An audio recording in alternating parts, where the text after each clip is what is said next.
નમસ્કાર મિત્રો, કેમ છો? મજામાં ને? સ્વાગત છે તમારું મારા એક નયા વિડીયોની અંદર. તો મિત્રો આપણે આજે વાત કરવાના છે 22મા હપ્તા વિશે. ડિસેમ્બર 2025નું અપડેટ શું છે? બધી માહિતી તમને એક જ વિડીયોની અંદર મળી રહેવાની છે. વિડીયોને એન્ડ સુધી જરૂરથી જોજો. વિડીયોમાં આગળ વધતા પહેલા આપણે આજના મહત્વના મુદ્દા કયા છે તે જોશું. આ વખતે કેટલી રકમ મળશે? જરૂરી શરતો શું છે? હા મિત્રો, સંભવિત સમય શું છે એની પણ વાત કરશું. અને આધાર લિંક ક્યાંથી કરવું એ પણ કહીશું. માધ્યમ શું છે? પ્રધાનમંત્રી કિસાન સન્માન નિધિ યોજના શું છે? તો આપણે આ મહત્વના મુદ્દા ઉપર ચર્ચા કરીશું. ચર્ચા કરતા પહેલા મિત્રો જરૂરથી જણાવજો કે તમે મારો વિડીયો કયા ગામથી અને કયા જિલ્લામાંથી જોઈ રહ્યા છો. તે કોમેન્ટમાં અવશ્યથી જણાવજો, જેથી અમને બી ખબર પડે અમારો વિડીયો ક્યાં પહોંચી રહ્યો છે. તો મિત્રો વાત કરી લઈએ આપણે આ વખતે કેટલી રકમ મળશે. એવી ચર્ચા છે કે 22મા હપ્તાની રકમ વધારીને 2000 રૂપિયાથી 3000 કરવામાં આવી છે.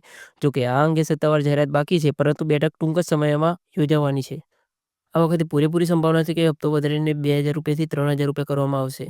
વાત કરીએ આપણે આગળના મુદ્દાની. આમાં જરૂરી શરતો શું છે? હપ્તો મેળવવા માટે નીચેના કાર્યો પૂર્ણ હોવા ફરજિયાત છે. પહેલું તો ઈ-કેવાયસી ખેડૂતો માટે ઈ-કેવાયસી કરેલું હોવું જોઈએ. બેંક ખાતું આધાર લિંક હોવું જોઈએ.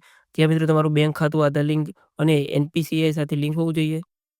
જમીન ચકાસણી, રેવન્યુ રેકોર્ડ મુજબ જમીનનું વેરિફિકેશન થયેલું હોવું જોઈએ. જો કોઈને હપ્તો ના પડતો હોય તો આ 3 વસ્તુની અવશ્યથી ચકાસણી કરી લેજો. આપણે વિડીયોમાં એ પણ વાત કરશું કે ઈ-કેવાયસી અને મોબાઈલ નંબર સાથે આધાર લિંક કઈ રીતે કરવું. વિડીયોમાં જરૂરથી બનાવી રહેજો. તો વાત કરીએ આગળના મુદ્દાની. સંભવિત સમય શું છે? કેન્દ્ર સરકાર સામાન્ય રીતે દર 4 મહિને હપ્તો જાહેર કરે છે. 21મો હપ્તો 19 નવેમ્બર 2025ના રોજ જાહેર કરવામાં આવ્યો હોવાથી હવે 22મો હપ્તો માર્ચ અથવા એપ્રિલ 2026ના રોજ હપ્તો આવવાની પૂરેપૂરી શક્યતા છે. ઈ-કેવાયસી અને આધાર લિંક ક્યાંથી કરવું? ઘણા બધા મિત્રોને એ પણ ખબર નથી હોતી કે ઈ-કેવાયસી અને આધાર લિંક ક્યાંથી કરવું.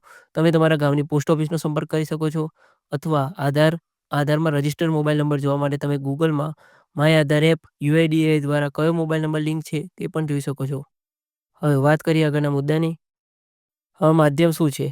આ રૂપિયા ડીબીટી દ્વારા તમારા એકાઉન્ટમાં જમા થાય છે. ડીબીટીનો મતલબ મિત્રો એ થાય છે કે ડાયરેક્ટ બેંક ટ્રાન્સફર. આમાં કોઈ એજન્ટ રાખવામાં આવતો નથી. તમારા ખાતામાં સુરક્ષિત રીતે પૈસા પડી જાય છે. હજુ ઘણા એવા ખેડૂત મિત્રો છે જેમને ખબર નથી હોતી કે આ યોજના શું છે, એનું નામ શું છે. તો આપણે વાત કરીએ આ યોજના વિશે. તો મિત્રો આ યોજનાનું નામ છે પ્રધાનમંત્રી કિસાન સન્માન નિધિ યોજના. વાત કરીએ યોજના વિશે. પીએમ કિસાન સન્માન નિધિ યોજના એક એવી યોજના છે જે પાત્ર સીમાંત અને નાના સમયના ખેડૂતોના પરિવારના દીઠ વાર્ષિક રૂપિયા 6000 સુધીની ન્યૂનતમ આવક સહાય પ્રદાન કરે છે. દર 4 મહિને રૂપિયા 2000ના 3 હપ્તામાં ખેડૂતોના બેંક એકાઉન્ટમાં વાર્ષિક રૂપિયા 6000ની નાણાકીય સહાય સીધી વિતરણ કરવામાં આવે છે. તો આજનો આ વિડીયો આપણે આટલે પૂર્ણ કરીએ છીએ. વિડીયો સારો લાગે તો વિડીયોને એક લાઇક અને હા, તમારા ગુજરાતી ભાઈની ચેનલને સબસ્ક્રાઈબ કરવાનું ભૂલતા ના હો.